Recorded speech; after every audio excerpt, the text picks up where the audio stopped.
Team member Mark Sheeran here. Listen, everybody's been asking why we switched to the Skinner Peep sights this year. And there's a whole bunch of reasons. First of all, the owner of Skinner Sights, Andy Larson, was willing to collaborate with us to build the best ghost sight for tracking on the market. And he took our input and really put it into practice. And the aperture, the ghost ring itself is thinner, so it allows more light in. It's all steel construction. It's got a lifetime warranty, and it's also a very elegant sight. So there are some other features as well. The ghost sight itself is dovetailed into the body of the sight, which makes it really, really sturdy, and it can't fall out of adjustment. And between that and the fact that it's all steel, and the Peep sight is optimized for the tracker and the still hunter, it's an amazing sight. So you can go on to bigwoodsbucks.com and get your BWB Tracker Series Peep sight today. All right, good luck on the hunt.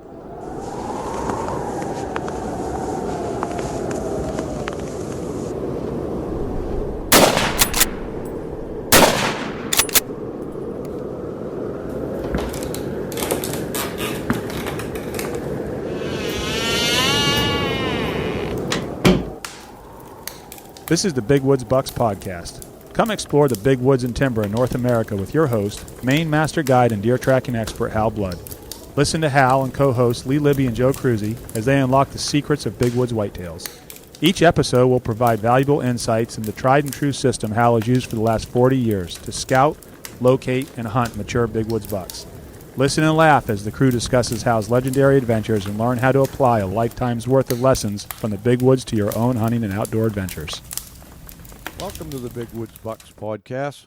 I'm your host, Hal Blood, sitting down here on beautiful Lake Parliam again with Joe Cruzy. Hello.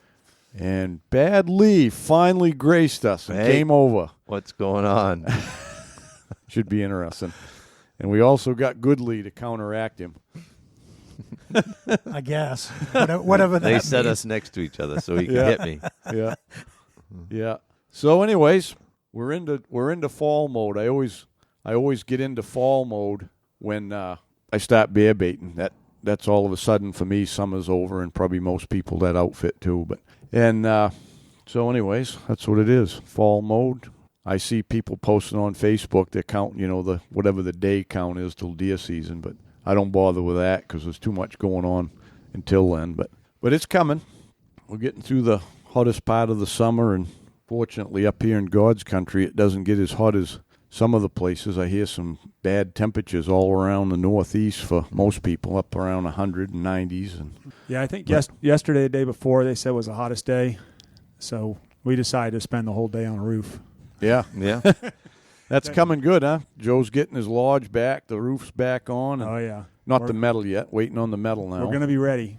Yeah. We use that ice and water shield that you said The to high go with, temp, yeah. certainty. Yeah. It was melting off the roof. We had to nail it down. It was sliding right off. Really? Yeah. 2 days ago. Yeah. Bad Lee gave bad advice, you mean? No. No, I think it's a great product. But Yeah, it's it not is. hot. Well, the regular, not to talk building materials, but the regular ice and water shield underneath steel roof will literally melt. Come right out the bottom. No kidding? Yeah, I've seen it. Yeah. What do you mean that not the grit kind? Or? Grace?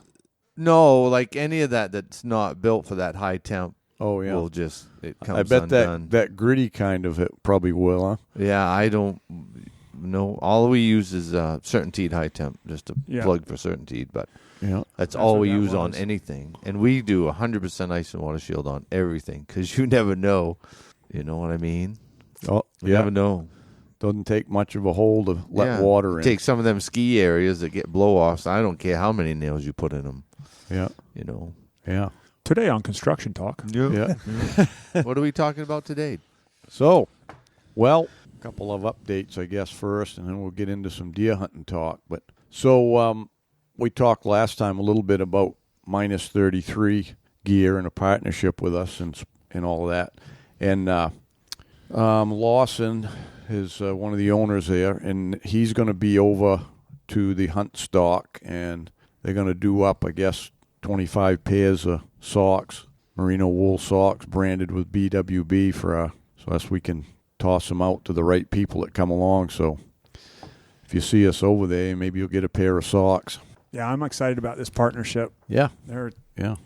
good stuff, and I use their hats and socks, and I haven't used their base layers yet, but I'm ordering some up. They're now good. To start using. Yeah, They're good. I got some. They really look nice, They're comfy. They're like soft. Yeah, they almost, if you feel them, you wouldn't think they was merino wool because they feel more like nylon or polypro or something. But so yeah, I'm interested to try. And they it. have all the levels, right? Yeah. They got the lightweight and the medium weight and heavy weights. They got all of it. But and they got a nice band around the waist that doesn't wear out quick, and you know what I mean. I've got a pair that's got to be, I don't know, at least 3 years old. Oh, nice. Yeah, I haven't tried that's them a lot. yet. It doesn't sound like a long time, but if you're in them every day, Yeah. for a couple months, Yeah. Well, you wear them all winter here. I mean, you start wearing them in the fall right through the spring, So, yeah. But anyways, that's good. And other than that, we got to talk a little deer hunting Wool. here. You touching on wool at all or no? Oh, yeah, that's right, too. Jeez, keep me in line here. I'm trying. shot his Full-time finger. job. Yeah, that's another. Oh, yeah. Yeah, let me get to the wool first. So, got more accident reports to fill out here. So we've been diligently working on the wool, and Chris took the wool to the stitcher, and we've made some big progress. They're really helping us out and getting a good timeline down for us. So where it's at now is we were going to have packs for hunt stock, but we didn't realize we had to have the wool down there for them to cut them, and they got to embroider them before they stitch them. So they can't make it happen. We'll have a prototype of each one with it done, but we won't have packs to sell. But we are going to take orders and ship them for free and everything. So if you're at Hunt Stock and you want to order a pack, you'll But it's get not them. going to be too long. Though. No, We're just it'll talking be a few weeks. It's just that was the little hold up. So the packs are, might as well say they'll be on their way. And then the coat and the pants, I looked at them. He wanted us to approve. They have this computer. They call it a 3D imagery. They showed us the design work they put in the computer. And we approved it, and that's all set. They got the wool, all the wools down there for everything. So they're giving us a timeline of September for jackets and pants, I guess. So that's pretty good. And it's probably going to be towards the end of September, just because September's in 3 weeks, technically, right? Yeah. So we're going to we'll have it. So as soon as we get the cost analysis finalized, we'll have the pricing and we can take the orders on everything. So basically, starting next weekend at Hunt Stock, we can take orders on the jackets and the pants, the packs, anything you want, and you'll get them pretty shortly. All made in the USA, too. Yep. Nice. Yep, nice. all made in the U.S., and it's a really nice company there, and they make clothing for lots and lots of people. And they've actually, this company's got a lot of experience with wool because they actually made a lot of stuff for Filson. They made these special jackets and stuff for Filson, not jackets, but I guess they were like coats or something. So, yeah. So, anyways, they're knowledgeable people and nice people to work with. So, From the outside, before going into any of this, you think it's so easy just to go to a company and, we want so many wool jackets, and this is what we want it to look like. Right. There has been so much work involved. oh, it's been a learning, especially from Chris. Yeah, it's been a learning experience in the whole thing, and there's just me and Chris sat down and we had to make a list of materials for each thing, for the pack, the coat, the pants, and we thought we had everything, and then when you give it to somebody that stitches and they look at it and they're picking apart every seam and they're looking how everything goes together. Well, we forgot some stuff, that just little pieces of cloth that stitch in around a zipper or different things that we never thought of, you know what I mean? Yeah. So they take that and they make a bill of materials, it's called, everything that goes into each thing. And it was a pretty interesting process, but I mean, like I said, it's just time consuming, and of course, because it's a big deal, they're not gonna, they're gonna they're going to do that. Then they did the 3D thing we could look at, and then they're going to make a prototype. Then we got to approve that, and then once that's done, and once it's done, and we get the initial orders in, and we'll be good to go. Then we just a matter of reordering after that. So, yeah, I was just thinking it is with the wool and the minus 33 stuff. It seems like it's looking like after like around September, October, then it'll be unlimited. We'll be able to keep up with everything and crank out as much as we need to. Yep. We should thank all our our followers. Let's put it that way. We should thank all of our followers for being patient with us through this process. It's been brutal. And thank them for the feedback and input into the new designs and stuff. Because we did. Yep. We listened and what people wanted, and we're trying to accommodate that. And one of the things that we decided we could do, because it doesn't change the pattern or anything else, is we're going to make some lighter weight coats out of the 18-ounce pant material. We can make coats out of that, too. There'll be a solid green and a little bit lighter weight, so that'll be cool, Literally. Be cool. Yeah, be cool. Early season. Moose season jacket. Yeah. Yeah, or, some of them days during deer season, you get them days you get a little wet snow or something, or rain, and it's in the 30s or 40s, and you don't want to go too heavy. I wear mine out to dinner. Yeah. Yeah, got to represent. Where have you been hiding lately anyway? In the woods. No. Yeah. Right there on Main Street in Rangeley. Yeah. I ain't hard to find, I can tell you. Yeah. He's buying up the town over there, Joe. Oh, yeah, I don't know about You that. got a project I don't know about? You doing something new? Oh, it's just... Want to announce to everyone anything big? He's got all Lee's opening a restaurant in Rangeley? No. Absolutely not. You got enough employees now, right? No. No, you still need more? Yeah, I think there's 12 of us now. Last week there was 16. What happened? Well, yeah, if you count the roofers, which my insurance company doesn't know about, but yeah, they do now. So they don't exist. We give them a truck with no name on it, and they drive around town. Like, who's the new roofing crew? I don't know. But we're all right in Rangeley. Everything's good. Yeah, place is good, booming. Yeah, it's ridiculous a little bit, but the kids will go back to school. Everybody will go home. We'll get our little town back, and then the deer hunters will start showing up. The bird hunters, moose hunters, everything. Bear hunters. Yeah. You know what's hard this year is bear sites. We can't find any bear sites. Yeah, a lot of landowners in the state switched things up this year with all that, right? With the warden sites and everything, didn't they? No, I know over here. Well, the state just had I don't know if it would be considered a lottery system or what. But that's on the public lands. You mean? Yeah. That's always been that way. Oh, it has. Okay, I thought they changed it on up the this public year. lands, which there ain't a lot of it anyway. But yeah, them go every 3 years. You apply, you can put in for whatever site you want, and you're lucky you get drawn. Yeah.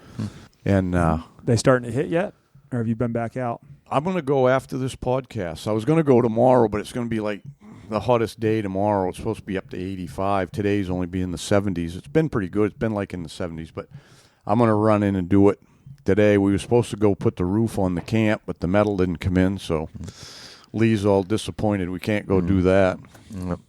Yeah, sure. So that was fun, though. Yeah, we had a good time in there. Yeah.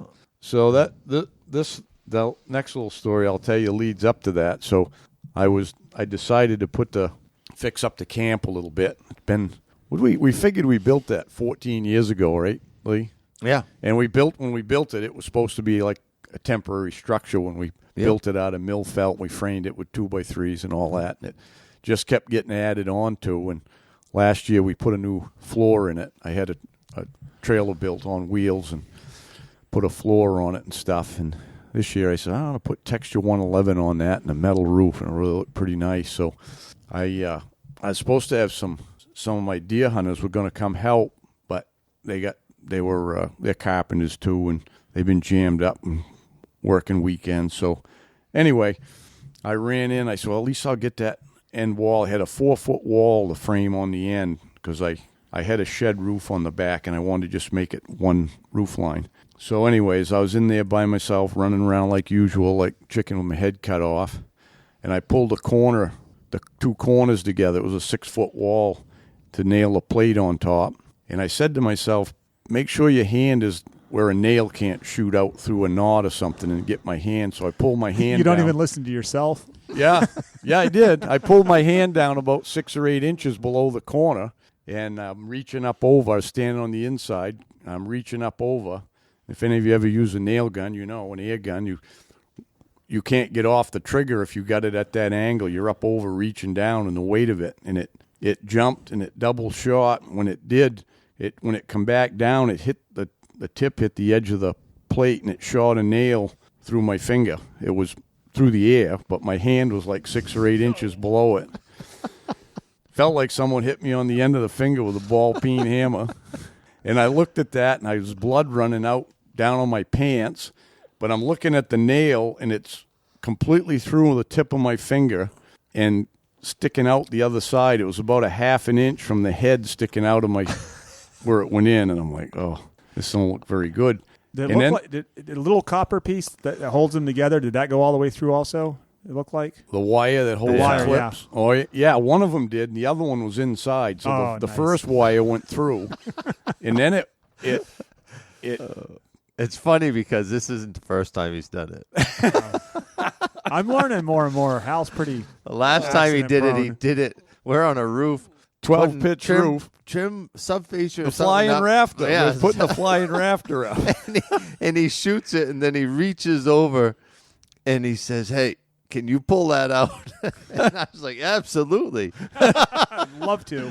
That one wasn't as bad. That one shot in that muscle between my thumb and my forefinger, and it went through, and it was poking on the other side, but it didn't break the skin coming out, so it's just through the meat. I reached back because I'm hanging on the roof like a cat. It's a 12-pitch. I'm laying on my stomach, and Lee's holding my feet, and I reached my hand back. Can you pull that out, Lee? It was sticking straight out, just dangling. He goes, boop, plugs it out, pulls it out, and the blood started running over the house. And what's that old saying? We laugh because it's funny, but mostly we laugh because it's true. Yeah. So this other one, and I was in there by myself. It's an hour back in the woods.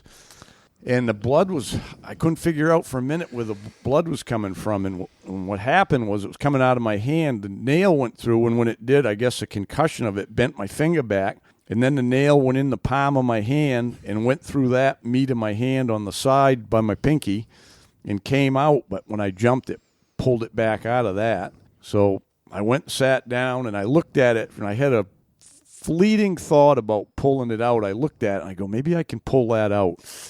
And I'm like, I know them. I can't pull that back across them barbs. I said, my luck, I'll pass out, and I'll be in here by myself, you know. So I said, I better get out of here. So I see a dish rag over by the sink there in the camp, and I wrapped the Probably nail. no bacteria or anything on it. No, I knew it was. I knew it wasn't.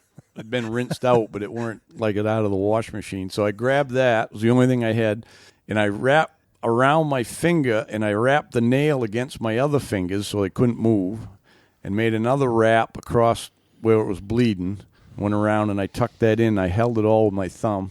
All that attention to detail. Yeah. And you shot yourself. Yeah, shut the generator off. I think he just wanted to get out of work because he's supposed to come work over here and help on the lodge right now. Well, he knew I'd be mad, so I called him that night. I'm like, what the hell are you doing over there? Well, you know. All by yourself out there. You're 100 years old. Yeah. Well, at least I had the thought. I'm learning. I thought about moving my hand and not holding it up tight in the corner, and I did move it. But to tell you the truth, my other thought before it happened was I ought to put a GRK screw in that and hold it first. Do you think I could bend over the screw gun? The impact gun was sitting right there on the floor. I could have picked it up and done that. Nope, couldn't do it. Too much of a hurry. Well, you had the rapid trigger on, too. The nail gun you had. We got to give him the safety one. You know. Yeah. So anyway. It happens. It was a 2.5-hour drive to the Skowhegan emergency room, and they ground the head of it off and yanked it through and bandaged her up. He sent me a picture of the nail when they cut it off and there was a pair of pliers sitting next to a needle nose, and I kind of jokingly said, "Would they grab that off the maintenance guy?" Yeah, actually, they did. Yeah, they came in with 3 pairs because they brought in these big forceps first, and the doctor shook his head. They ain't going to work. You know, they weren't rugged enough. So these other guys, I think they were 2 male nurses or something. They come in and they had 3 sets of pliers. One of them was them big clipper pliers, you know, the wire tying ones. And there was a pair of something else, and then these needle nose. And the doctor selected the needle nose and yanked her out with that, and it bled like a stuck pig. I probably would have gone with the Kleins. A little bit bigger and beefier, but yeah. You know. Well, anyways, that's all right. But it's healed up good. That was 2 weeks ago, and within a week it was pretty good. Everybody, I posted it on Facebook there, and I got a lot of comments. Oh, geez, your trigger finger, but I'm left-handed. It was my right index finger, and it went in right at the edge of the fingernail and come out. It looked dead center, but fortunately it didn't hit the bone. I don't know how it didn't, because the doctor thought it did. It was dead center, but must have scooted its way around. But she's a little tingly now, but I'm good to go. Yep.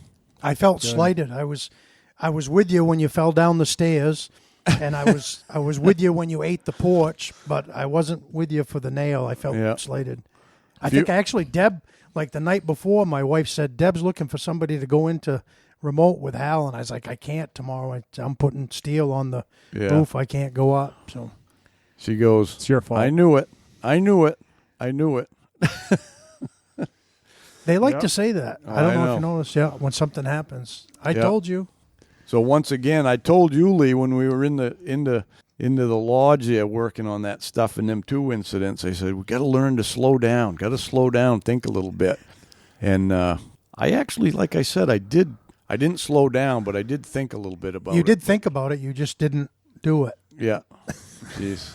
So my next step is when I think about something, slow down and then think it over and pick the right decision. So, but anyway, not my trigger finger. Good to go.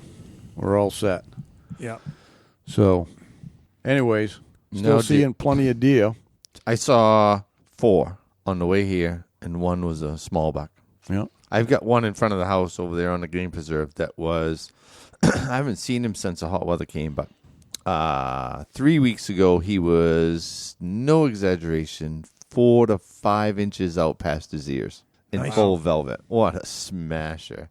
And I have a set of antlers that I picked up this spring down there off in the ground, and did I show it to you guys, that big 12-pointer? You don't show us anything. Oh, I don't really do. I don't show shit.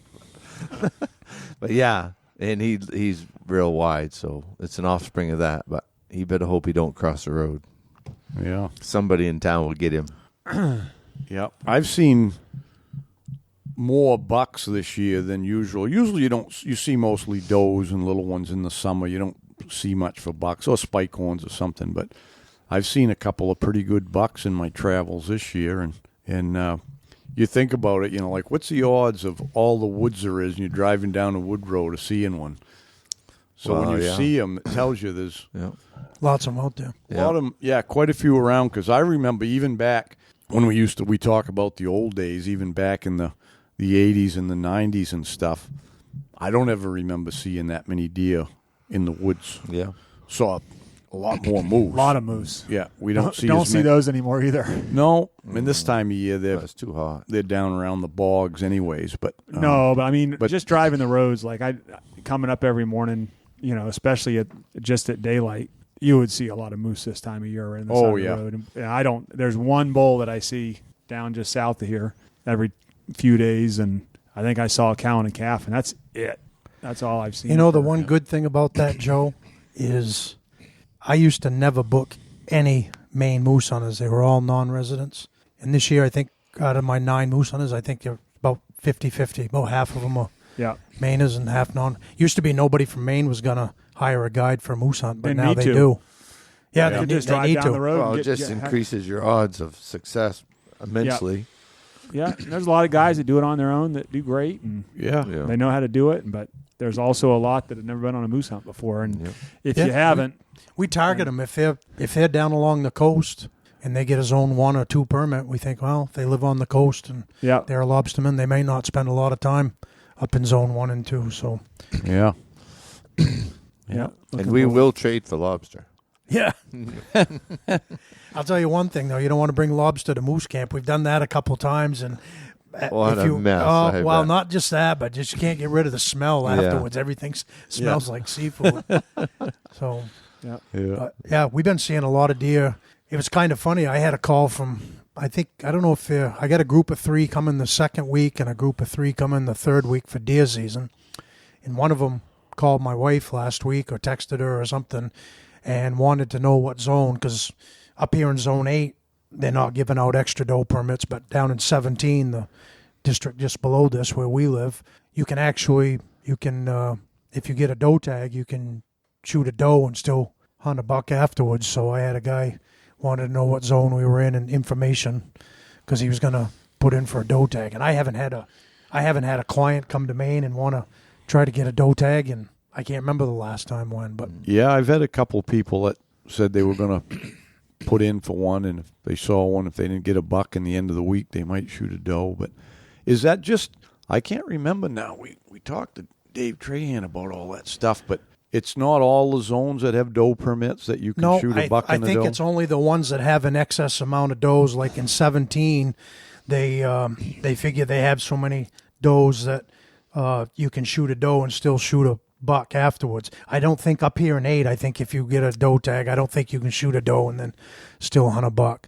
But to tell you the truth, it's going to help, like down where we are. I mean, you're going to see 10 does before you see a buck, and it makes the bucks a lot harder to hunt, and you don't need that many does running around anyway. It'll actually be healthier for the herd if they thin the does down a little bit, I think. They say 1 to 1 is about as good as it gets as far as ratio, and we are nowhere near that in 17. Yeah. No. There's way more does. So I think it will, a lot of people think it's counterintuitive killing the does, but I think it'll help down there a lot. And a lot of people don't realize, because we live right in the good part of 17, but like where we hunt is in the big woods. It's all on big, Weyerhaeuser and what used to be Plum Creek and stuff like that. Now, I'm not saying the woods aren't as nice down there as it is up here, because they've been cut harder. But as far as, you still get the big woods experience. And if you want to get on a buck track and track it, like last year when Hal came down with me on the last day of muzzleloading, me and Hal and my client all got on a good buck track and chased it all day, and you don't have to, you're not going to end up in somebody's backyard or something. But even in those places, the buck to doe ratio is out of whack. Like when I'm guiding my deer hunters down there up along that Route 16 corridor, you're going to see does probably every day, but, it'll help to thin the does out. I know it will. Oh, yeah. Yeah, there's plenty of them. There's plenty of them up here now, too. I mean, it's pretty hard most days hunting up here not to see does in the woods, pretty much every day. I had a fawn run out in front of me last week. It was definitely a late, it was tiny. It was running so fast. You couldn't believe that something that young and that little could move out, but it crossed the road in front of me. Flat out just getting it. Yeah, I've seen a couple of them the last couple of weeks I'm like, holy smokes, because the other ones you notice they're getting, they're growing pretty good. But I see one a couple of weeks ago, a week and a half ago, and it was little like the first ones you'd seen. So it's got to be one of them born a month late. It was either born to a doe fawn. Sometimes the doe fawns get bred, but it's either that or one didn't get bred. Hey, Hal here. I want to talk a little bit about our partnership with OnX Hunt. I've been using it for a while now, and if anybody knows me, they know I'm not a very techie person, but the OnX app is it's a real time saver. I remember the days when we poured over topo maps everywhere we was going to go and stuff, and I don't do that quite as much anymore. Where it's really helped me is scouting, whether it's deer scouting, a moose, or even turkey hunting in the spring, which I do. It really helps out. I don't have to spend as much time running around the truck burning up the gas. I'm just basically using my OnX. Got it on my phone. Don't even carry a GPS anymore. So I just download the areas where I'm going to be hunting, whether it's up north moose hunting, and I use it mostly on the satellite imagery. I like to see the cuts and the clearings and the turkey hunting, the hidden fields and stuff. But everybody's using it now, from the game wardens to land surveyors, and just a great tool. And with our partnership with Onyx, if you use a code BWB, you're going to receive 20% off on your first premium or elite memberships.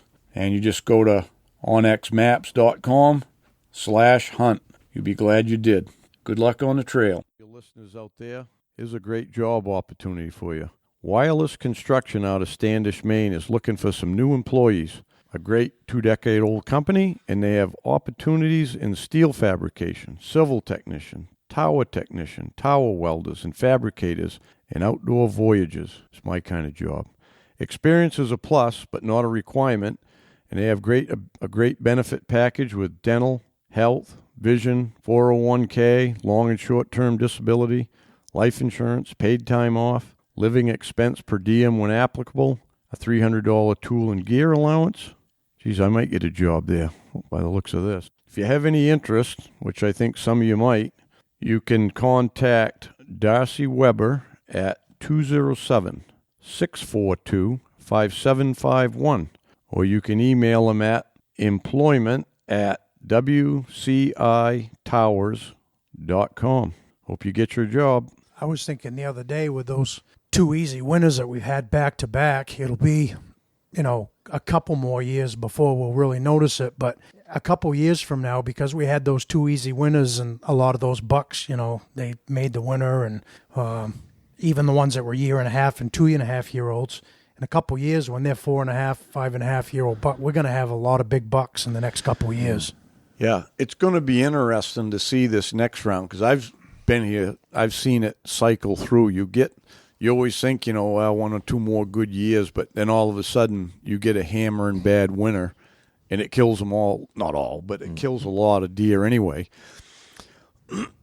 But I'll be curious to see on this cycle, because all those other years we was filthy with coyotes, and it'd be interesting to see if we have a bad winter when there's no coyotes to speak of around here, how that's going to turn out for them. And I think it's going to work good, because it's not just that the ones that they kill, because in a bad winter they end up laying down and curling up and dying anyways, and there's so many they don't even get eaten up by the coyotes. But I think a lot of that's because they've been chased so much through the winter, and then by April, March and April, they're getting weak, especially those fawns, and if they've been chased enough over the winter, they're out of energy, and they lay down. So it'll be interesting to see if we do have a bad winter coming up, and we will, because we always do. Sooner or later, we're going to get a bad one, and we'll see how that. One of the things, I don't know if we touched on it in any of the podcasts lately, Joe, but I talked with you about it. It was the first year that I can remember in recent memory when I took my clients out looking for moose antlers this year down in the Forks area. We found a lot of deer sheds this spring. Now, when I say a lot, I mean like 6 or 8, but that's unheard of to go out where you're looking for moose sheds up on the side of mountains down in the Forks and to find deer sheds. But I know what's happened is the last couple of years we've had such easy winters that those bucks, probably some of the does and lambs might have went down into town, but some of those big old bucks, they've been staying right up on the side of a mountain and wintering it out. And we ended up finding 6 or 8 sheds this spring, and that's the most I've ever found out looking for moose antlers. Yep. Yeah, a lot of them stayed back, because especially down around the Forks, there just wasn't hardly any snow all winter anyway. Yeah. I know they had one real nice buck, I think, that I heard of that was coming in down there, but other than that, you don't really see any big bucks. You know that they're around, so they're staying out somewhere.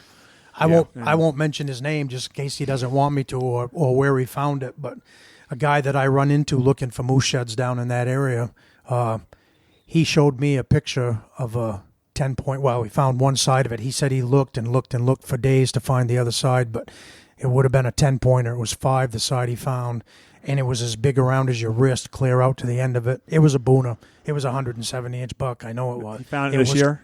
he found it this spring. It was a cruncher. Yeah. So, and he found it in a place where probably a deer traditionally wouldn't have spent the winter. So, yeah, I've always said those old bucks, they don't come to the yards, most of them, They hang back and get in a little spot and tough it out. Is there any more American spots open for this hunting season, or is it?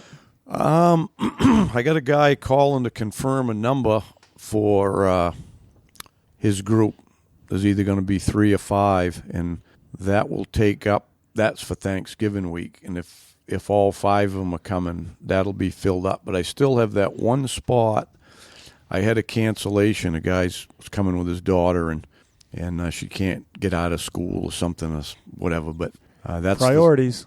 That's the second. They obviously don't have them straight. No. That's that's for the second week. I gotta replace that.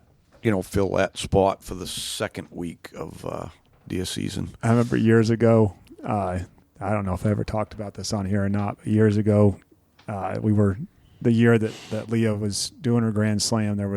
We were hound hunting for bears, and Rick, a buddy of Rick, Kirk Rogers, was he was one that had the hound. So Rick said if we had been hunting quite a bit and chasing them and hadn't got anything yet. So he calls me one day and says, "Hey, we're on one." He said, "Go get the girls out of school and meet me here." So I go get my daughter and his daughter out of school.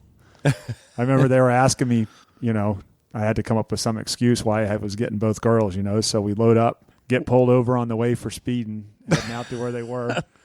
Got there and got her bear. Oh, nice. Yeah. You couldn't have just said him getting the girls out to go bear hunting? Well, I probably could have, but I didn't know if that was the best move. So that was funny. Yeah. You didn't show up at the door with your hunting gear and your rifle in your hand. No, I did not. No, sir. Yeah. Nope. But, yeah. My father used to let me, when I started going down to the relatives' lodge there, he'd let me take the first week off. Back then, when I was in high school, we would get Thanksgiving week all off, the whole week. I don't know why, it was in Portland, but we get the whole week off. So, but he'd also let me take the first week off. I'd just go to all my teachers, say, "I'm going hunting for a week. What's my homework?" They'd give me my homework, and that was it. Yeah.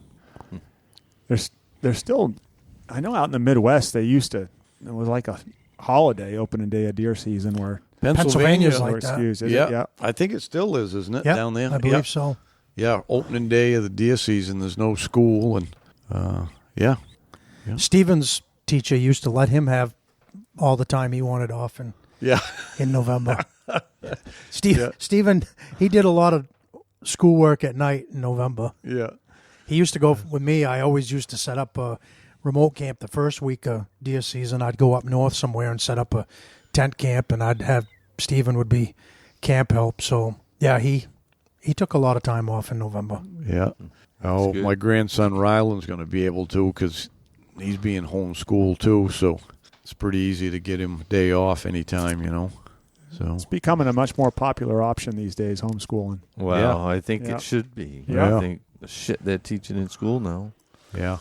I tell everybody we encourage, like Chris talked with my wife about, the homeschooling thing, and I let everybody know that, you don't have to worry about your kids being introverted and not fitting in. Everybody here knows my kids. My kids are all, they're well integrated with everybody else. They get along. Oh, yeah. They're people. Most of the homeschool kids that I know are good kids. Yeah. You know what I mean? They're fine. Yeah. Well, what comes first, the chicken or the egg? You're also talking about a parent who's devoting that kind of time for their kids. Well, they've been good parents for a long time and have done their job. So a lot of that comes from there. I tell people it might not be for everybody, but it worked out great for us. Stephen, the only reason why the Marine Corps didn't take him a year earlier is because he wasn't old enough. But, yeah, he was getting paid by the Marine Corps when he was still a senior in high school because they wanted to make sure he joined up. And one of my daughters, she's a nurse now, but she started college when she was 16 years old. And my oldest daughter graduated a year early and started her own business. So, and Christine, all the girls graduated a year early, and they're all successful. Started taking college courses at 16, huh? Yeah. That's pretty impressive. Yeah. So, again, it's what you put into it. I'm not saying everybody. I know, but a lot of people try to tell you that the homeschool kids ain't as smart as the other kids, but it's just I think the it's opposite. the other way around. Oh yeah. Well, it's the problem. It ain't. I feel bad for the teachers nowadays because there's a lot of good teachers, and they're forced to teach that crap. You know, that the school boards and the government forces them to teach certain things. They should be going to school for, my opinion, reading, writing, arithmetic, and history, and that's it. Yeah. Yep. They don't need to be, learning anything else. Gender in school. studies and all that crap. Yeah. None of that stuff. Too many politics involved. Yeah. So I'm gonna try to get my grandson Rylan. I'm gonna work on getting him his Grand Slam this year. Yeah. Yeah. I got to get him. I was going to talk to you, Lee, or Steven about, because we didn't go turkey hunting. He only went one morning turkey hunting, so might have to try to get a fall turkey down there if you see any around. We'll the keep farm. our eye. Oh, I've got some down in my place too. I've been getting pretty regular. I think with those, especially that time of year, that those soybeans are going to be on the ground. I think there'll be plenty of turkeys out there. I think I told you last fall I'd never hunted turkeys in the fall in my life, but last fall Kelly was doing the dishes one night, I think, or something, but she said, hey, there's some turkeys out in the field. So I looked and I said, yeah, I don't see any toms out there. About the time I said that, one turned sideways and he had a rope hanging right in the dirt. So I ran back in my gun room, which is now I got so many grandkids, my gun room's full of toys, so I had to get all the toys out of the way. I'm fumbling around, but I'd taken care of all my spring turkey stuff, so I'm looking for a 3-inch, shell, number 6 or better for the turkey. I finally found one at the bottom of one of my drawers. There was a turkey load. I shoved it in that Ruger Red Label, and I went out, and I would have been able to shoot him like right after I got off the porch, but both of the vehicles were in the way, and they were far enough away. I thought, geez, I don't want to put any number 6 shot in the side of that new Ford. So, but I've got a fence around the garden, so I belly crawled, and it was wet. I remember we must have had some rain or something. I belly crawled across the driveway and then across the grass, and I come out behind the fence there, and there's a big pear tree out behind our garden, and that Tom was out in behind that, and so he couldn't see me. So I got all ready, and when he came out behind that pear tree, I thought, man, that thing has got a rope on it. So I shot him, snuck up on him and shot him. I got over there, and it was a beautiful Tom. I think he was 21 pounds, nice long beard. But I spread his tail fan, and he's missing like 4 or 5 of his feathers, and he had a beautiful cream-colored band.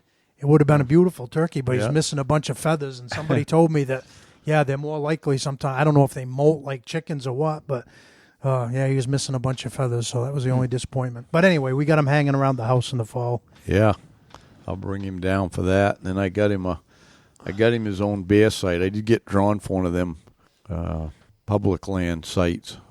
That's from Ryland, and we took his.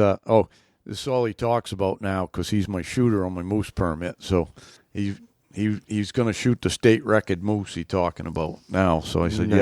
Yeah. So, and then he's going to get a 500-pound bear. Nice. Yeah. I like this kid. Yeah. So.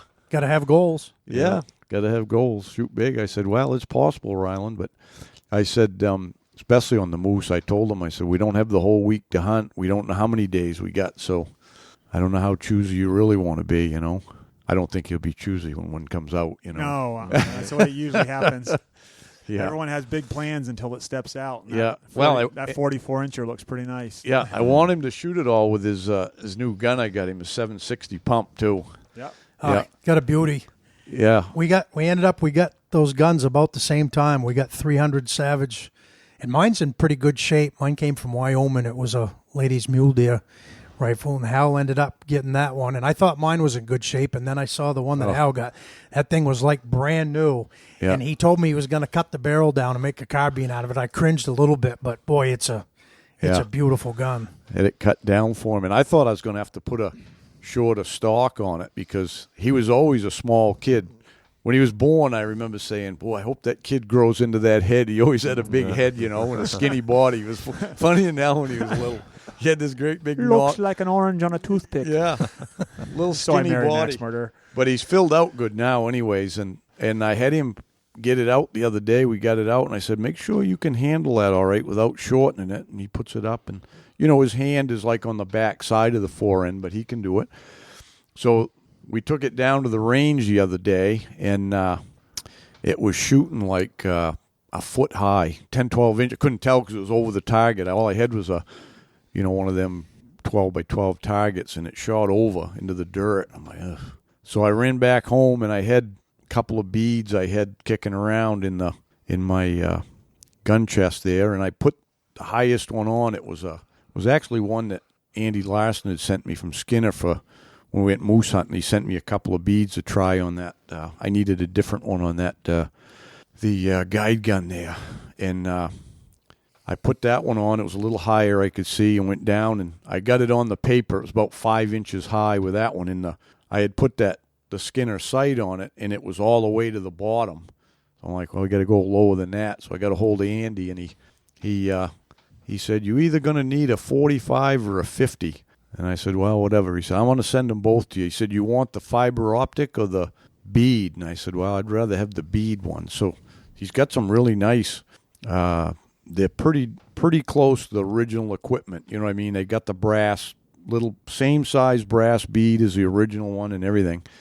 So I said, well, we'll put this 45 one on there first. And we went down, I don't know, a few days ago, we went down anyways to the range and put that bead on, and I fired it first, and it brought it down about where it needed to be, and I was a little to the right, and all I did was I centered it up in the dovetail.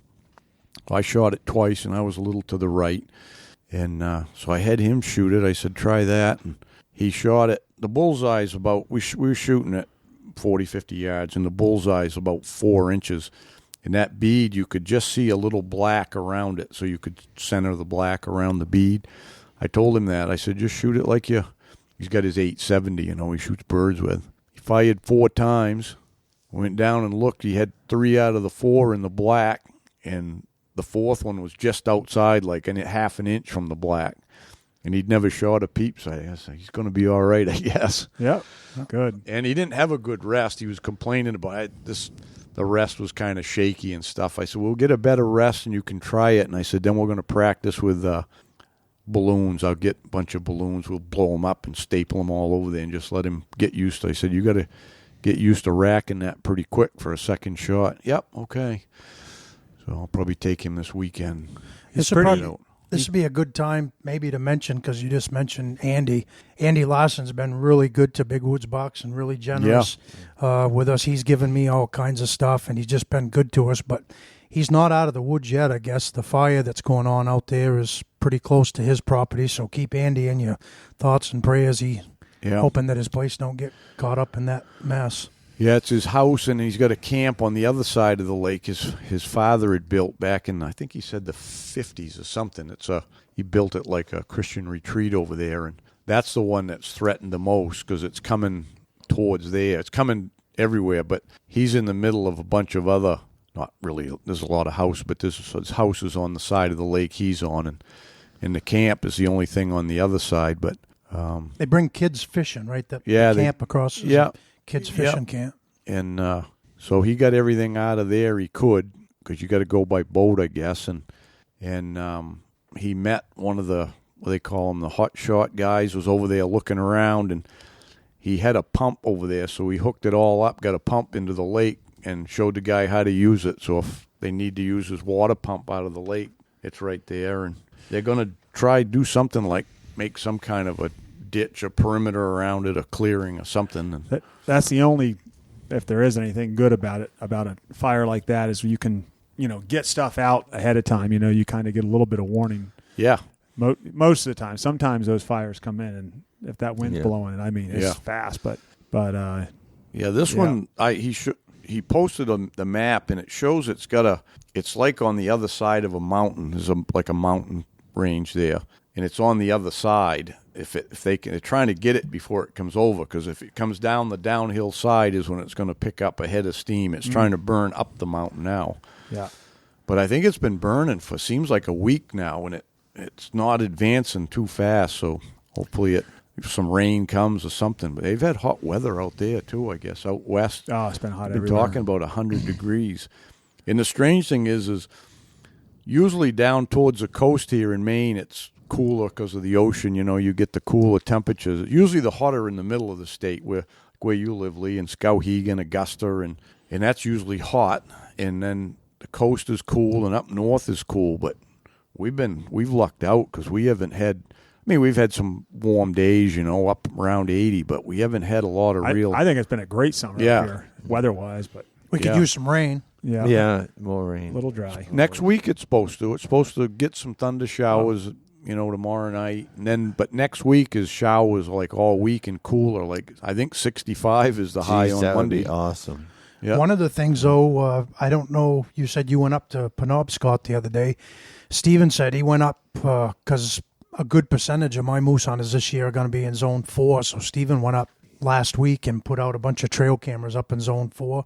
He said the streams and the ponds up there got way more water in them than down this way. So they must be getting a lot more rain up there than we're getting. Yeah. Something to do with the way them showers come over. I don't know if it's getting blocked where we are because of the higher mountains. Because when you get up there, it's just more like a ridge line up along the border. But, yeah, I noticed it when I went up day before yesterday. Once I got up, off the Kelly Dam Road there and started up, all of a sudden I could see puddles in the road, and I could see the road was still damp, like from showers the day before. And, was the lake still high? Because I know when I was up there with you a month ago. No, it's way down. I've pushed the boat down. It's probably normal summer level, but I actually think it may have come up because I went out one day I was up there, and I pushed the boat down where it was like the stern was like just at the water line, And when I went up, it was actually a little water. I pulled the plug out, of course, and there was a little water in the stern. So it might have come up a few inches, but but next week we're supposed to get it. Yeah, kind of. Have we talked about deer hunting yet? No, every time we get into it, somebody gets a curveball going. What about the snowmobiling? No. Well, will you talk if we talk about snowmobiling? I don't make the rules here. You know that. I just break them. Yeah. We actually, originally we said we were going to talk about how big woods hunting, how it related to trail cameras as opposed to other people. Because Joe and I, when I got up here before anybody else showed up, Joe was showing me pictures of bucks on trail cameras. That was a dig at you, Badly, by the way. He was just letting us know that he was on time and you weren't. Go ahead. I sent a message. Goodly doesn't diss Badly ever. I always stand up for you. Although I did last fall, I stopped to help some guys get their moose out, and it was late at night. I was coming back from dropping some clients off, and they said, "Are you Goodly or Badly?" I said, "I must be Goodly. Badly would have just drove by and left." That's no joke. That's a true story. It's about 10 o'clock at night. Yeah. But Flick him off as he goes by. Yeah. How many trail cameras you got out? None. I got no interest. Same in amount that. as I got out, Yeah, I guess. I don't know. I think if you do it, you do it. That's fine. There's a lot of shit I don't do, but Drink. I just like the let's the touch surprise. on that. What's that? You said you went 11 days without drinking? Yeah, well, it's not like I have a problem. Now this is Joe's way of walking away from him because he's been getting a lot. shade of on Badly. So remember years ago, a month before deer hunting season, you could drop 15 pounds, right, and get tuned up. Remember 2006 when I started guiding for you, we would do the moose season, a little bit of bird, second moose season, then we'd go to Ontario for a week, and then by the time we got back, our poor clients didn't stand a chance. You know what I mean? Because we were leaned right out. Well, now it's like at 56, that shit don't just happen. So I'm trying to get a head start on this season because I just built that off-road camper, and I got some big plans of headed certain directions. I didn't know you built a camper. I picked up a 100th year anniversary 2004 Starcraft. Yeah, that Rick Labby's son-in-law and daughter had flipped the axles so it sets it's got 16 inches of clearance under it. Runs 31-inch mud tires, new rims. I ended up putting a wood stove in it, like the wood stove you put in your tents. Yeah. And got the insulated blankets for it. I've done a bunch of modifications, all new water. It's perfect. So got a new on-demand hot water heater for it, and I'm going to hook it to the Yoder and send her as soon as I see snow somewhere. And I'm in a good spot right now. I got a really good crew, good management, and I don't need to be there. So Yeah. I thought I wanted to retire because that would be one way I could get time off. Well, I was actually going the wrong direction. Just need to hire more people. Yeah. So, Yeah, as long as you got good people, it's. I'm so Makes it- fortunate yeah. right now. And a lot of the guys hunt, fish, and you don't have to ask for time off during hunting season. If there's snow on the ground and you show up, I'm a little disappointed. Really. Yeah. Like, what the hell are you doing here? So speaking of that, wireless construction still looking, I'm assuming. Yeah, Yeah. yeah, I'm sure they are. So anyone out there that's Yeah, there's plenty of jobs, I guess, if people want to work. Oh, Yeah. well, we just started with a health. I give $5 an hour, my contribution for a single guy or gal that pays 100% of their medical, dental, and vision, and gives them a little bit for a 401k. And I mean, And they have the audacity to call you Bad Lee. right? You're good yeah. Lee. You're just yeah. But don't tell anybody. I tell people that all the Yeah. time. I said he's got an ex-wife and he gets along with her and gets Yeah. along with her husband. If it was me, I probably wouldn't be Yeah. that way. Right? Yeah, his ex-wife's on the payroll, right? Yep. But no, and it's different now. Like we just picked up some places over in Rangeley just for employee housing. So there's some huge talent coming. It's just when you get there, there's no place to live. Right? The short-term Airbnbs have like swallowed up little towns like ours because it's a tourist town. So we're just trying to find places for them to live. So it's a pretty good deal. You show up, you got a job, you got a place to live, all the bills are paid, and it's pretty good money. you got to become So, the company store. You need to be building places for all of them. And yeah. Well, it's funny. My mother, my grandfather Taylor was a logger. My grandfather Libby was a logger. Everybody in my family was a logger at one time. But my grandfather used to cut wood between Porter, Maine, and Dover, New Hampshire. And back then, it was a big deal in the 40s, right? Mm-hmm. And he actually had a crew that would follow him around, and they all used to live in the same house. He'd get a house and rent it that was big enough for the whole crew, and they'd all move in, and my grandmother would cook, and my mother can remember running around serving people dinner. So I think if housing your own employees is the future for people that live in places like I do.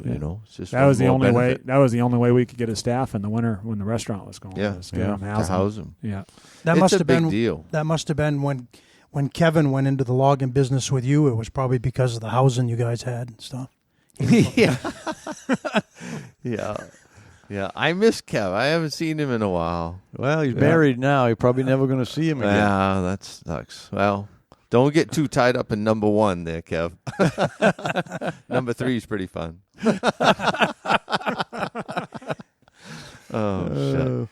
actually, a friend of Kev's that reached out after the last podcast and is helping me out big time with lighting for the lodge. Oh, yeah? Yeah, Jeremy Nice. Henderson, good guy. Yeah, reached out, and I think he works. He came up hunting with him a couple of years ago. They're coming back this year. Yeah. They're coming muzzleloader week. Yeah. And Don't you guys feel that we have a pretty good network of friends? It's like last oh, night yeah. I'm at a restaurant. A guy came up, shook my hand, talked. He was from Vermont. I mean, it's like every time we turn around, or there's somebody there to help do something. sometimes it takes like something like this fire. You realize it before that, but I mean, there's good people out there. Just reach out, and that's what happened here. He reached out, just hey, sorry about what happened. He also talked about Mike and related some stories of his own, and if there's anything I can do to help. Yeah. And there's been a lot of people from the whole Big Woods family that have done that. Yeah. It's really, really good. The glass can be either half full or half empty. Yeah. That's right. Mine's always full. Yeah. I'm the luckiest guy. Tito's. Tito's. Yep.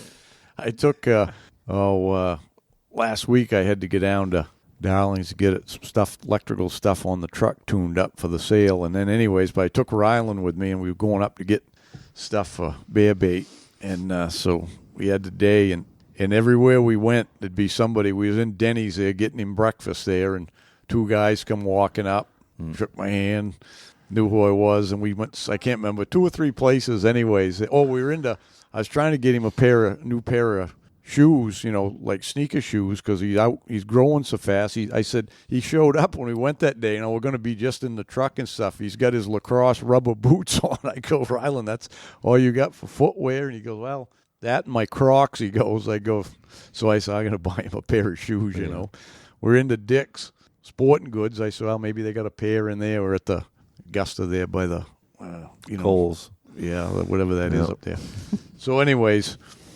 Guy comes up to me there. I didn't recognize him, but I knew I'd met I guess it was his brother, I guess. But anyways, yeah, it's funny run into people. But yeah, we got. Yeah. Hopefully we can meet a few hunt stock this week. I'm looking forward to that. When this week? Next week. Next week. A week. So from that's my anniversary. Today. Yeah. So I think because she heard the phone conversation between you and Hal and me the other day. Listen. Are you on speaker? Go down there, get a nice room down there in Boston. Right. Go down. Boston. Do hunt stock. Boston. Take her out. Get her out of the woods. Go to a nice restaurant. Boston ain't very close to She ain't much Westminster. on shows, I can tell you. I didn't say a show. I don't think any I said- wives are. What am I going to do with her during the day? You're going to be at No, hunt stock. listen, I got it figured out. She realized after you guys had talked to me, she's like, well, evidently they want you to go. And I'm like, well, we had the podcast planned and everything to do there. Well, she took 4 days off, so I says, well, give me 2 days. I'll go Friday. I'll be back Saturday night, and I'll take Monday off, and we'll go do something fun. All right, so you guys heard it here. Leah's going to be there. That's Well, called. that's You're the committed plan. now. Yep. That's the All right. plan. Yep. I really don't want number 4. That's a lot of work. No, you got a good one. We'd like you to stabilize a little bit too, Lee, to be honest with you. Yeah, I don't know if I want to get that serious about. Yeah. No. So, anyways, They drew off a trail camera thing, didn't they? They did. Get right out of that. Is See, it Joe time? didn't want to talk about it because he's a trail camera king here. Actually, I think Neil's got me beat on the trail camera. Yeah, Neil's the expert on it. I mean, out of us sitting here. I've got one camera devoted to deer right now, and it's just on a plot that I planted, a soybean plot that I've never had soybeans, and it's really cool to watch. I mean, to see how those. Is it working? Oh God, Really? they love it. He's got Every a picture camera of I get, $3 on. every picture I get, the leaves are just hanging out of their mouth, eating that stuff. Yeah. But then the other ones I have are all I use for security. Yeah. They work great. Well, there's nothing wrong with using trail cameras, and I enjoy it. A lot of places, like if you're hunting down rural or more farm country, you can probably get a fix on where they're traveling more. I mean, they coming and going to agriculture. That's a little bit easier, but I know a lot of people, they put them out in the big woods, and they're fun. And they'll tell you that the buck's traveling there, which is good, but it ain't going to tell you what day. Because I know from putting some out, and I don't put a lot out. I try to put them like on my signposts just to see what's around. And there's no rhyme or reason when they're going to show up. And quite frankly, most of the biggest bucks show up once or twice the whole season. You know what I mean? Yeah. So but I mean, if you're going to spend the whole season there, you'll probably get one there. Look at the big one that you got. You never saw it, you never killed it, but it was still fun to see what was out there. What I mean. Because it tells you that they're out there like that. Because you just don't see bucks of that caliber very often up here. Yeah. That was a rarity. And I like to use them for fun, and it's the same way with bear. When they first started coming out with the trail cameras, everybody would ask me, you got cameras. I mean, people would call to book a hunt, or something. They'd say, you use trail cameras? And I go, for what? Well, to keep an eye on your baits. I go, I don't need no trail cameras for that. I said, I know what's going on at them baits. But it's foreign to these new guys that have been on the younger group or something, or new hunters, that they grew up thinking that you have to have that stuff or you ain't going to know what's going on. I mean, I can go into a bear bait site, always could. I could tell you if it's a sow or cubs there. I could tell you if there's yearlings there. I could tell you if there's a big boar there. I mean, and not just tracks, because some of them you couldn't see.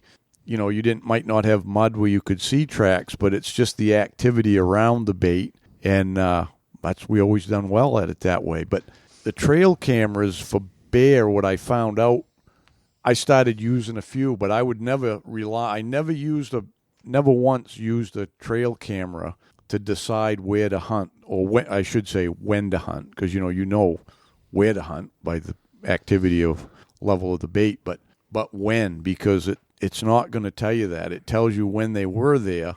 It is not going to tell you when they are going to be there again.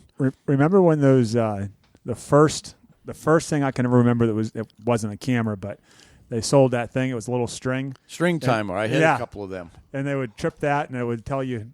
I mean, think never about knew how rudimentary that is. What it was or anything. It's just you never knew what through. tripped it. You know. Yeah.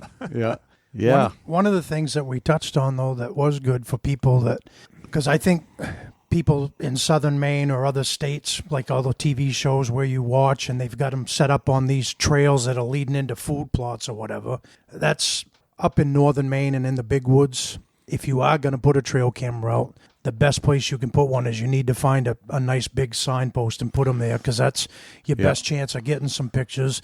And the one thing that it will tell you is you'll be surprised at is how many different bucks will use that one signpost. You might have a half a dozen bucks using that signpost. Yeah, and again, out of them, sometimes the younger bucks you'll see there more often, and the bigger ones not so much. You know, like I said, a couple times, sometimes once the whole season. But it tells you they're there. That's what's fun about it, is you say, geez, boy, there's some nice bucks here or there or whatever. And if you are a sitter, you know, go to the ones that put your time in if you've got those daytime pictures. Because I have a lot of people, they're always sending me these trail camera pictures and how big's this buck or whatever you think. And most all of them are nighttime pictures. And people have asked me that. You ever get any daytime pictures at them signposts? I go, most of my pictures are during the day. And they like find it hard to believe.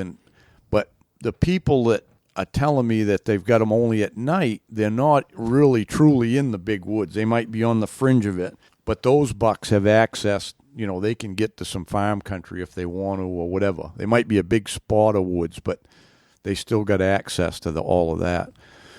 But the ones that are, you know, truly in what we call the big woods, day and night ain't anything to them except a comfort level. You know, if it's warmer, they'll move more at night or whatever.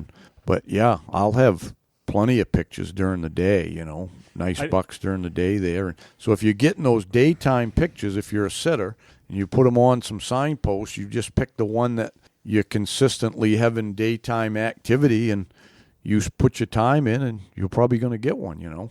Yeah, I think it's this time of year. It's I think we all get excited for deer season. It's just like a step, you know. Now that they're growing, their antlers are starting to show a little bit. Yeah, I think for me that's what is fun about it. You know, you just seeing what's out there, and then like what Lee and I talked about earlier is. There was a really nice buck that Braden's dad shot on my property last year, and there was never a picture of that deer. That deer probably lived 5 or 10 miles away and just was. He got called in by the does that were hanging out there. That's right. Yeah. So you can't, you know, we'd never seen that deer before. You never know. It's the same thing with any of those animals, because I remember many a times a guy shoots this monster bear somewhere. And we knew it had never been at that bait before. There's no sign of a big bear being there, and just happened to wander in that night, and the guy shoots a 350-pounder, right? Right place, right time. That happened once. Yeah. Too bad we don't have any video footage of it. We did. Yeah, we did. And it's the same with the moose, too. You know, you can go out and everybody wants to get all the trail camera pictures of the moose, and it's fun, and you'll see what's around in the area and stuff, but if you're trying to figure on if you got trail cameras out a couple weeks before the season, once a rut starts, was basically our first season is the start of the rut. That bull may never get back around there for a week or two, right. You know what I mean? And you're hunting some spot you think is a bull right there, and he ain't there. He's off chasing cows somewhere else, you know. Yeah. I think we mentioned it in my moose video, which we shot when Chris and we shot it right over here, right in front of your fireplace. Yeah. I think that was where I touched on the fact that in all the years, I don't know how many years we've been putting out trail cameras for moose, but at least 10. we'd shot a few bulls that were just like average bulls, that they weren't bulls that we targeted, but they were just average bulls. And on Friday, somebody's like, yeah, I guess I better shoot that. But the only time we ever had a gigantic monster bull on trail camera and then ended up targeting it and shooting it was that bull that I got. We had it on trail camera like 10 days before I shot it. It was on the same trail camera right close to where I ended up killing it. And I mean, you think about how much time we spend hunting moose and all the trail cameras and stuff we put out, and that's the only time I ever remember seeing a gigantic bull on trail camera and saying, oh, it wouldn't be cool if we could get him, and then we did. And you didn't hunt that spot all the time either. No, you just I never even hunted it at all until Thursday. Right. Yeah. And it's the same way. The only deer that I've got on a trail camera that we ended up shooting was one that Steve shot the first year he come and hunted with me. And I didn't even know it until afterwards because I put the trail camera out on a signpost, and it was there the whole season. And he shot this buck. We was tracking it. And he shot it on. I think it might have been. It was Thanksgiving week, and it was muzzleloader. No, it was season. muzzleloader because Steve and I were with you. It was the second day of muzzleloader season, and then we'd been back in, and I was hunting that year too afterwards, and I said, I got a trail camera in here. I'm going to just pick that up and get it out of here. And I picked it up, and I started looking at the pictures, about 100 pictures on it. And then I get to the end, and it's Thanksgiving week, Thanksgiving Day. There's like 4 pictures of this nice buck on them. I'm looking at that, and I go, yeah, it looks like Steve's buck, And it was. And it was the camera was about a couple miles from where he shot it, and we picked the track up even a couple miles beyond that, Yeah. And that's the only one. And then one of my hunters that hunts in remote, he used to go in and put some cameras in. I think he just usually put them in as soon as they got there because they're there for a couple weeks. But when I shot my Mr. G buck there, he goes, I sent him a picture, and he said, I think I got that on trail camera, and he did. And then he had one that he shot, but on trail camera in there. He had got it on trail camera 5 years before, and he shot that buck in it, and it was a big 9-pointer then, and it was the same exact rack. So it had to be 9.5 at least, because it had to be 4.5 when he got the picture. It was in 2015, and he shot it in 2020. And so yeah, and actually he shot that one within a half a mile of that signpost he got the picture at. Yeah, but nice. just a lucky day, it traveled through there and found a doe, and he got it. So yeah, they're handy to have, but I just try to make the point with people is not don't rely in the on big them. woods. Don't rely on it to try to have you hunt in certain times. Places, yes. Times, forget it. You're not going to pattern these bucks up here. It's not happening. One scent of a hot doe in the air somewhere else, and that buck might be off course for a week. Yeah. So, I don't know if I told you that signpost that's in off the town line road there that we always watched, and you had lots of nice pictures. That's kind of going by. I went in there last fall with a client, and that signpost is. Somebody else has got a trail camera because I think you told me you don't have one in there, but somebody else has got a trail camera there now. But probably Tommy. He knows about that spot. There's very little activity in there now, and that whole area, the deer aren't in that area like they used to be. No. That whole piece of woods had quite a few deer, and it doesn't anymore. Yeah, it's kind of gone by. Well, if you look at it, that cut's got to that point where there's not as much feed there, so the does aren't there. And I still hunt it every year, and my clients have probably shot more bucks in that spot than any other place up here, probably. Yeah. But it's gone by, and I noticed last year that tree that used to just be demolished they're touching it up a little bit, but nothing. Yeah.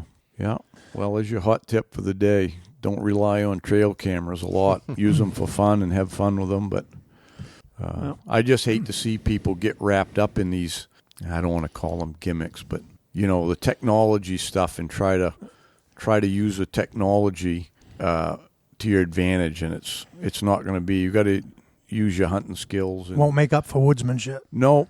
Learn the woods, learn what's going on in the woods and make your decisions based on that. And you'll be far more successful in the long run.